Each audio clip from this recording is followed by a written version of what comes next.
بسم اللہ الرحمن الرحیم۔ السلام علیکم۔ ایک مرتبہ امام ابو حنیفہ کے حاسدین نے چاہا کہ ان کی شہرت کو دبا لگائیں اور بدنام کریں۔ اس گناہگار ارادے سے ایک عورت کو کچھ مال دے کر کہا کہ ابو حنیفہ کو رات کے وقت کسی طریقے سے اپنے گھر بلاؤ اور پھر لوگوں پر ظاہر کرو کہ انہوں نے میری آبرو ریزی اور بے عزتی کا ارادہ کیا تھا۔ چنانچہ پچھلی رات کو جب حضرت امام صاحب نماز فجر کے ارادے سے جامع مسجد تشریف لے جا رہے تھے تو وہ عورت اس ناپاک منصوبے کے تحت آپ کے سامنے آ کھڑی ہوئی اور کہنے لگی کہ میرا خاوند سخت بیمار اور قریب المرگ ہے۔ وہ چاہتا ہے کہ کچھ وصیت کرے اور مجھے ڈر ہے کہ کہیں وصیت سے پہلے ہی اس کا انتقال نہ ہو جائے۔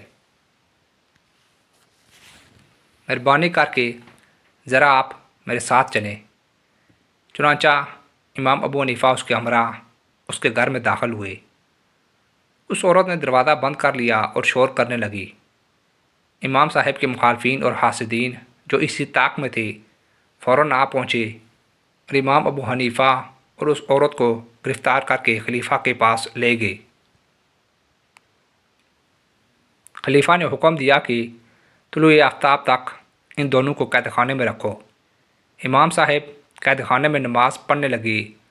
وہ عورت نادم اور شرمندہ ہوئی اور لوگوں نے جو کچھ اسے پڑھایا تھا اس نے آپ سے صاف صاف بیان کر دیا۔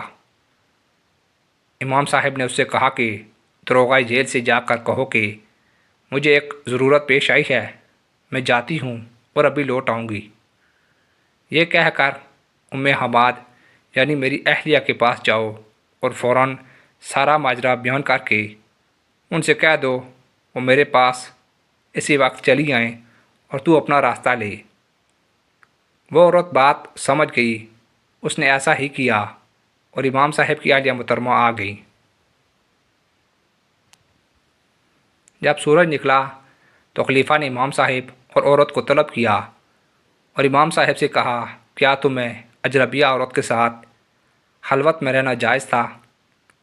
امام ابو حنیفہ نے جواب دیا فلاں شخص کو میرے پاس بلا دیجیے، یعنی اپنے سسر کو بلوا بھیجا۔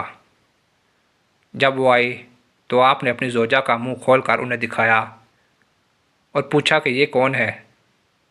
انہوں نے اپنی بیٹی کو دیکھ کر پہچان لیا اور فرمانے لگے یہ میری بیٹی ہے، میں نے امام ابو حنیفہ کے ساتھ اس کا نکاح کیا ہوا ہے۔